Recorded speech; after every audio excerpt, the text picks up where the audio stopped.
Welcome to The Nation. I'm Rachel Smalley. So, Labor and the Greens are promising a radical shake-up of our electricity market if they form the next government.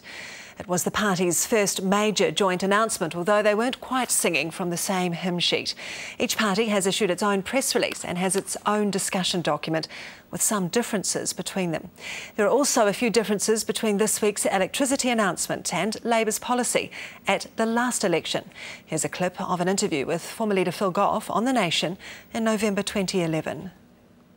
Looking at the asset sales, if you were to get into government and not sell those assets, how would you control power prices? Because that has been a major issue over the last 10 years. And National, one of their big attacks in office has been that under your leadership, when I say leadership, I talk about the Labor government, power prices went up 70–80% over 10 years. What will you do? What reassurance can you give to voters that you'll control power prices? The power prices are going to fluctuate depending on how much extra you've got to build in terms of generation. No, but what you can assure them is this, that you don't have an outside foreign investor coming in wanting the big return on their investment, because you know from Contact Energy that this happened, that your power prices will go up if you privatise.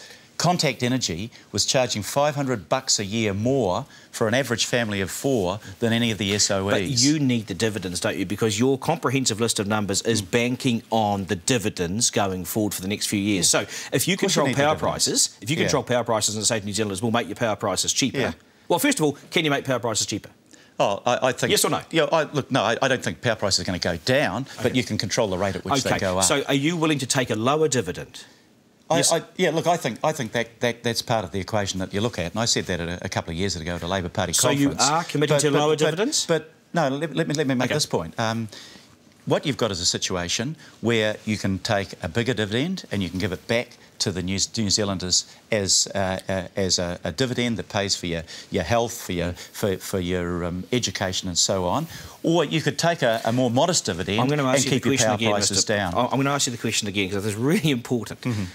Are you prepared to take a lower dividend, which effectively means New Zealanders gain because they will have lower power bills? Yes, look, you go through that in the budget process. That is an option that you can take.